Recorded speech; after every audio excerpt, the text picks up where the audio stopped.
Hello दोस्तों, नमस्कार। आपका फार्मा मेडिकोज यूट्यूब चैनल में आपका स्वागत है दोस्तों। हम एंटी माइक्रोबियल रेजिस्टेंस के बारे में कैसे होता है और कौन कौन से हमारे माइक्रो ऑर्गेनिज्म होते हैं जो रेजिस्टेंस को करवाते हैं, कौन से एंजाइम रिस्पॉन्सिबल रहते हैं और जो एंटी माइक्रोबियल रेजिस्टेंस को हम कैसे प्रिवेंट कर सकते हैं, ये सब चीज़ें आज हम इस वीडियो में देखेंगे दोस्तों।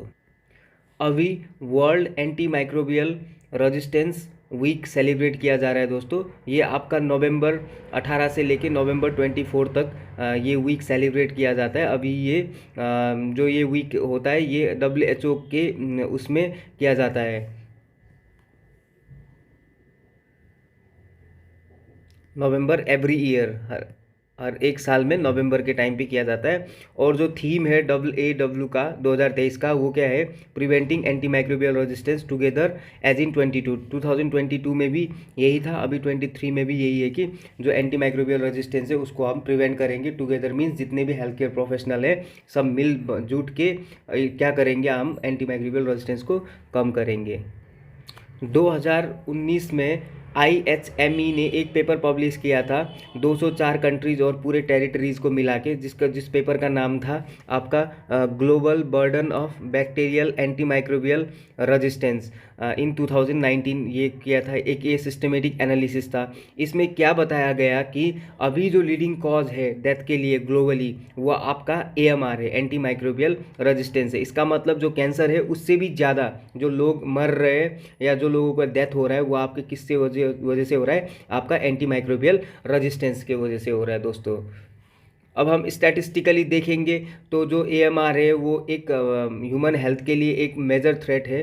अभी 1.27 मिलियन डेथ हुए 2019 में जो AMR के वजह से हुए थे। ये तो आपका रिपोर्टेड है। बहुत सारे तो ऐसे होते हैं जैसे गाँवों में जिनको पता ही नहीं होता कि ये एंटी माइक्रोबियल रेजिस्टेंस के वजह से ये बंदा मर गया या इसको सुपर इन्फेक्शंस हो गए, ये पता नहीं रहता। तो सबसे ज़्यादा जो एंटी माइक्रोबियल रेजिस्टेंस है, सबसे ज़्यादा जो रिस्क में होते हैं वो होते हैं आपके यंग चिल्ड्रन। इन 2019 में एक 1 in 5 death caused by AMR occur in children. जैसे 5 लोगों में से एक जो है वो बच्चा है under the age of 5, often from previously treated infection. जो पहले जो ट्रीटेड इन्फेक्शन थे वो बाद में ट्रीट ही नहीं हुए, उसके वजह से वो डेथ हो गया उसका। तो अभी एंटी माइक्रोबियल रेजिस्टेंस वर्ल्ड में सबसे ज़्यादा थ्रेटनिंग और एकदम डरावना जो कंडीशन है वो आपका एंटी माइक्रोबियल रेजिस्टेंस है दोस्तों।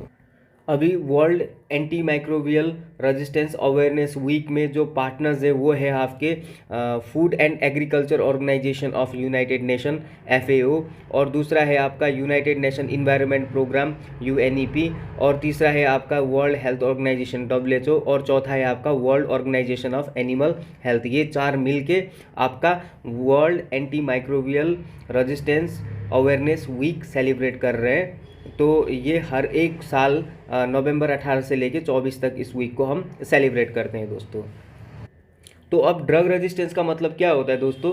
कि कोई भी माइक्रो ऑर्गेनिज्म के वजह से कोई डिजीज कंडीशन हो गया तो हम उसको क्या देंगे? एंटीबायोटिक देंगे। लेकिन वो एंटीबायोटिक उसमें काम नहीं करेगा तो उसको हम क्या बोलेंगे? ड्रग रेजिस्टेंस बोलेंगे। जो हमारा एंटीबायोटिक है वो रेस्पॉन्ड नहीं करेगा, वो उनको बैक्टीरिया को किल नहीं कर पाएगा, तो उसको हम क्या बोलेंगे? ड्रग रेजिस्टेंस बोलेंगे दोस्तों।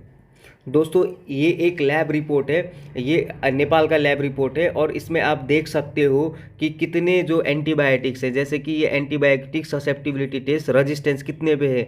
ये देखो आपका इतना ज़्यादा जो एंटीबायोटिक है इसमें ये जो पेशेंट है ये मतलब रेजिस्टेंस है।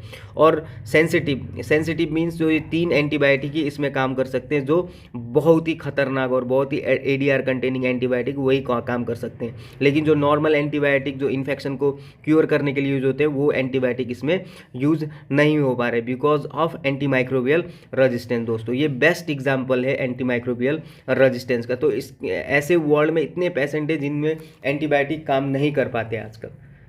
तो हमारे जो ड्रग रेजिस्टेंस होते हैं वो दो तरीके के होते हैं दोस्तों। एक होता है हमारा नेचुरल रेजिस्टेंस, दूसरा होता है हमारा एक्वायर्ड रेजिस्टेंस। तो जो नेचुरल रेजिस्टेंस और एक्वायर्ड रेजिस्टेंस में, एक्वायर्ड रेजिस्टेंस दो प्रकार के होते हैं, एक होता है म्यूटेशन और दूसरा होता है जीन ट्रांसफ़र। और जीन ट्रांसफ़र भी तीन तरीके के होते हैं आपका, एक होता है कंजुगेशन, दूसरा ट्रांसडक्शन और तीसरा ट्रांसफॉर्मेशन होता है। और ये जो ड्रग रेजिस्टेंस है ये कौन दिखाता है, ये आपका माइक्रो ऑर्गेनिज्म दिखाता है। तो हम इसमें अब पहले डिस्कस करेंगे हमारा नेचुरल रेजिस्टेंस क्या होता है।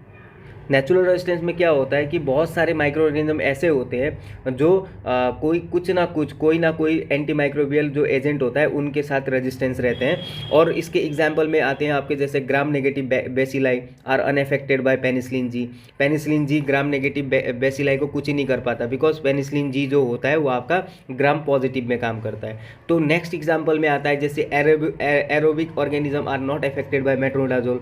जो मेट्रोडाजोल है वो एरोबिक ऑर्गेनिज्म को कुछ ही नहीं कर सकता है, बिकॉज जो मेट्रोडाजोल होता है वो एनारोबिक के लिए बना हुआ होता है। तो anaerobic organism are not inhibited by aminoglycoside. तो जो एनारोबिक ऑर्गेनिज्म होते हैं इनको हमारा अमीनोग्लाइकोसाइड कुछ ही नहीं कर पाता, बिकॉज क्या होता है कि एनारोबिक में ऑक्सीजन नहीं होता। तो हमारा जो अमीनोग्लाइकोसाइड है उसके ट्रांसपोर्ट के लिए बैक्टीरिया में ऑक्सीजन जरूरी होता है। तो हमारा अमीनोग्लाइकोसाइड एरोबिक ग्राम निगेटिव बैक्टीरिया में काम करता है, लेकिन एनारोबिक ऑर्गेनिज्म में काम नहीं करता है। तो इसका मतलब ये हो गया कि बैक्टीरिया की अपनी टेंडेंसी है कि ये खुद में भी क्या दिखाते हैं, रेजिस्टेंस दिखाते हैं। और दूसरा रहता है हमारा acquired resistance. Acquired resistance means इन्होंने कुछ चीज़ें अपनाई है, इन्होंने कुछ चीज़ें पाई है, जो पावर होते हैं ना इनको मिली है। तो जैसे कोई पेशेंट है उसको हमने एंटीबायोटिक दिया, तो पहले तो सेंसिटिव था वो अच्छा हो गया, लेकिन उसने डोज पूरा नहीं किया और दोबारा फिर वही इन्फेक्शन हुआ, तिबारा हुआ, चौथी बार हुआ। तो बाद में क्या हो जाता है कि वो जो एंटीबायोटिक हम दे रहे हैं वो उसके बॉडी में रेजिस्टेंस हो जाते हैं। ठीक है, तो इसमें क्या हो जाता है कि हमारे रेजिस्टेंस दो तरीके से डेवलप होते हैं, एक तो म्यूटेशन से होते हैं, दूसरा हमारा जीन ट्रांसफ़र से होता है दोस्तों।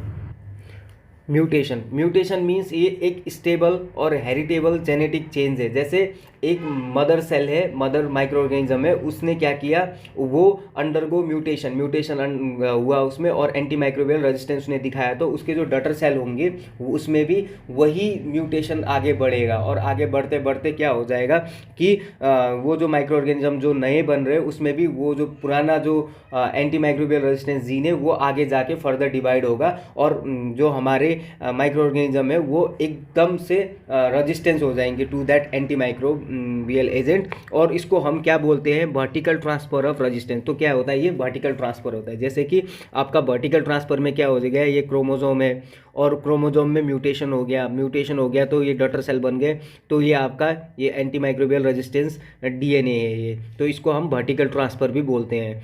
तो आपका नेक्स्ट आता है दोस्त जीन ट्रांसफ़र। जीन ट्रांसफ़र में क्या हो जाता है कि जैसे एक माइक्रो ऑर्गेनिज्म है उससे दूसरे माइक्रो ऑर्गेनिज्म में वो जीन ट्रांसफ़र हो जाता है। The resistance causing gene is pass from one microorganism to other. तो इसको हम क्या बोलते हैं, हॉरिजेंटल ट्रांसफ़र ऑफ रेजिस्टेंस बोलते हैं। तो जीन ट्रांसफ़र हमारे तीन तरीके से हो सकते हैं, एक कंजुगेशन से हो सकता है, दूसरा ट्रांसडक्शन से हो सकता है और तीसरा ट्रांसफॉर्मेशन से हो सकता है। तो अब नेक्स्ट में देखेंगे हम कंजुगेशन एक जीन ट्रांसफ़र का तरीका है जिसमें क्या होता है, दो सेल जो होते हैं वो डायरेक्टली कांटेक्ट में आ जाते हैं थ्रू सेक्स पिलस और ब्रिज। इसमें देख सकते हो आप, एक सेल ये हो गया, दूसरा सेल ये हो गया, ये दोनों एक आपस में कांटेक्ट में आ गए with the help of sex पिलाई। तो जो यहाँ पे रेजिस्टेंस जीन है वो ट्रांसफ़र हो गया दूसरे सेल में। आप यहाँ पे देख सकते हो ये रेजिस्टेंस जीन दूसरे सेल में ट्रांसफ़र हो गया, तो इसको हम क्या बोलेंगे, कंजुगेशन बोलेंगे दोस्तों। तो इसमें क्या होता है, जैसे कि जो कंजुगेशन होता है इसमें मल्टीपल रेजिस्टेंस जीन ट्रांसफ़र हो सकते हैं इन अ सिंगल इवेंट। एक इवेंट में मल्टीपल रेजिस्टेंस जीन ट्रांसफ़र हो जाएंगे और इसमें क्या हो जाएगा कि जो ये जेनेटिक ट्रांसफ़र जो होता है ये मेनली आपको ग्राम नेगेटिव बेसिलाई में और इंटेरोकोकाई में दिखेगा। कंजुगेशन आपको मेनली ग्राम नेगेटिव बेसिलाई और इंटेरोकोकाई में दिखेंगे। तो नेक्स्ट आते हैं आपके ट्रांसडक्शन का मतलब क्या होता है कि transduction is transfer of gene carrying resistance through the agency of bacteriophage. इसमें क्या होता है, आपका जो ट्रांसडक्शन में बैक्टीरियोफाज क्या करेंगे, आपका जो रेजिस्टेंस जीन था उसको एक बैक्टीरिया से दूसरे बैक्टीरिया में लेके जाएंगे। ठीक है, एक बैक्टीरिया से दूसरे बैक्टीरिया, जैसे जो रेजिस्टेंस फैक्टर होता है वो लेके जाएंगे फाज लेके जाएंगे टू अनदर बैक्टीरियम, और उसके बाद उस बैक्टीरियम को भी इन्फेक्ट कर देंगे। तो इसका मतलब वो बैक्टीरिया भी क्या हो जाएगा, आपका एंटी माइक्रोबियल रेजिस्टेंस हो जाएगा। जैसे एग्जांपल में आप देख सकते हो, यह आपका बैक्टीरियल डीएनए है, ठीक है, और ये आपका बैक्टीरियोफाज है। तो ये बैक्टीरियोफाज इसको लेके जाएगा, बाहर निकलेगा, और उसके बाद ये दूसरे में इनकॉर्पोरेट कर देगा। तो आपका ये क्या हो गया, आपका resistance, anti microbial resistance bacteria बन गया। तो एक से दूसरे में ट्रांसफ़र हो जाएगा। और तीसरा आता है आपका ट्रांसफॉर्मेशन में मेनली क्या होगा, जो आपका जो डीएनए है एक बैक्टीरिया से दूसरे बैक्टीरिया में ट्रांसफ़र हो जाएगा।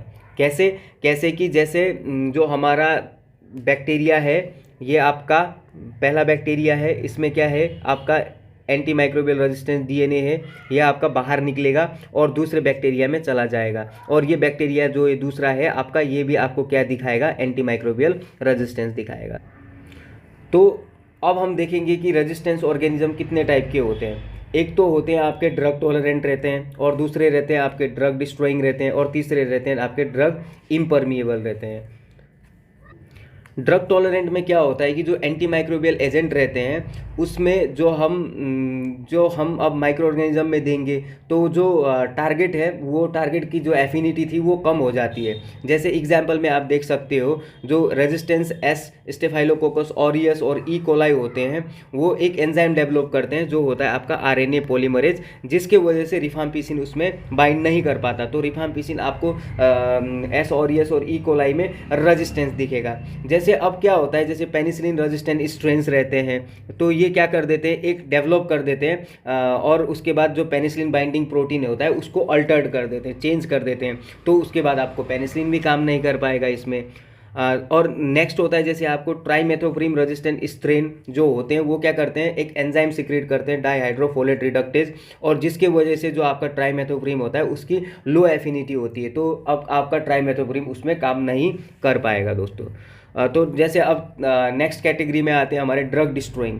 तो ये क्या करते हैं, आपके ड्रग को डिस्ट्रॉय कर लेते हैं। जैसे अब क्या होगा कि इनमें एक एंजाइम प्रेजेंट रहेगा माइक्रो ऑर्गेनिज्म में, जब ड्रग जाएगा तो उस ड्रग को क्या कर देंगे, ये डिस्ट्रॉय कर देंगे, इनएक्टिवेट कर देंगे। तो इसमें आपके जो सबसे बेस्ट एग्जाम्पल होते हैं, जैसे beta lactamase inactivate penicillin G को बीटा लैक्टमेज इनएक्टिवेट कर देते हैं। और जैसे chloramphenicol acetyl transferase inactivate chloramphenicol, जैसे अब बैक्टीरिया है वो क्या सिक्रेट करेगा, क्लोरामफेनिकोल एसिटाइल ट्रांसफेरेज, जिसके वजह से आपका जो क्लोरामफेनिकोल है वो क्या हो जाएगा, इनएक्टिवेट हो जाएगा, या आपका क्लोरामफेनिकोल काम नहीं कर पाएगा। और तीसरा है आपका aminoglycoside resistance coliform produce enzyme, और ये एंजाइम प्रोड्यूस करेंगे जो आपके कॉलीफॉर्म्स रहते हैं, और जिसके वजह से आपका जो अमीनोग्लाइकोसाइड है वो एडिनाइलेट, फॉस्फोराइलेट और एसिटाइलेट अमीनोग्लाइकोसाइड एंटीबायोटिक को एडिनाइलेट कर देंगे, फॉस्फोराइलेट कर देंगे और एसिटाइलेट कर देंगे, जिसके वजह से अमीनोग्लाइकोसाइड आपका काम नहीं कर पाएगा coliform resistance, aminoglycoside resistance coliform में। तो अब लास्ट में आता है दोस्तों, हमने इतना पढ़ा, इतना समझ लिया, तो हम एंटी माइक्रोबियल रेजिस्टेंस को कैसे प्रिवेंट करेंगे। तो पहले ये है कि यूज़ एंटीबायोटिक वाइजली। तो एंटीबायोटिक को हम रैशनली प्रेस्क्राइब करेंगे। कोई भी डॉक्टर हो या कोई भी फार्मासिस्ट हो, कोई भी हेल्थ केयर प्रोफेशनल हो, तो एंटीबायोटिक को कैसे प्रेस्क्राइब करना है, रैशनल प्रेस्क्रिप्शन करना है। Right antibiotic to the right patient with right dose, ठीक है। तो इसके ऐसे हम करेंगे तो एंटी माइक्रोबियल रेजिस्टेंस प्रिवेंट हो जाएगा। आपका 2 में क्या होगा, take measure to prevent infection. और कोई भी इन्फेक्शन हो रखा है तो उसको बचाने के लिए हमें क्या करना पड़ता है, प्रिवेंशन। जैसे आप लोगों ने सुना होगा, prevention is better than cure. रोग लगने से अच्छा है कि रोग लगने ही ना दो। तो ऐसे हम इन्फेक्शन को अगर बचाएंगे तो हमको एंटीबायोटिक यूज़ करना कम पड़ेगा। और तीसरा होता है हमारा इम्प्रूव लैब। तो लैब में हम मेनली क्या चेक करते हैं कि एंटी माइक्रोबियल रजिस्टेंस या एंटी माइक्रोबियल सेंसिटिविटी को चेक करते हैं। तो अगर लैब अच्छे रहेंगे तो रिजल्ट अच्छे मिलेंगे, और रिजल्ट अच्छे मिलेंगे तो हमें पता चलेगा कि इस जो बंदा है या जो पेशेंट है उसमें कौन से एंटीबायोटिक अच्छे हैं या यूज़ कर सकते हैं, या कौन से एंटीबायोटिक को हम यूज़ करके कोई फ़ायदा नहीं है। और 4 में आता है आपका कलेक्ट एंड शेयर डाटा। जो हम क्या कर सकते हैं, क्लिनिकल ट्रायल कर सकते हैं या कोई मेनली स्टडी कर सकते हैं हॉस्पिटल में, और डाटा कलेक्ट कर सकते हैं, और उस डाटा को हम हमारे हेल्थ केयर प्रोफेशनल में बांट सकते हैं। और 5th में आता है teach health care professional about anti microbial resistance. जो हमारे जितने भी हेल्थ केयर प्रोफेशनल जैसे doctor, nurse, pharmacist, lab technologist, तो इनको हम क्या बताएंगे कि एंटी माइक्रोबियल रेजिस्टेंस के बारे में बताएंगे कि इसके वजह से इतने एडवांटेजेस है, इतने डिसएडवांटेजेस है करके। थैंक यू सो मच दोस्तों, आपने हमारा लेक्चर इतने टाइम के लिए सुना। तो ये अगर आपको अच्छा लगा हो तो इसको आप शेयर कर सकते हो। मैं अभी सीख रहा हूँ दोस्तों, तो आपको कुछ नए टॉपिक भी पढ़ने हो तो आप मुझे बता सकते हो, और उन टॉपिक में हम डिस्कस कर सकते हैं। तो please comment below, share to my channel Pharma Medicos and subscribe to my channel Pharma Medicos. Thank you.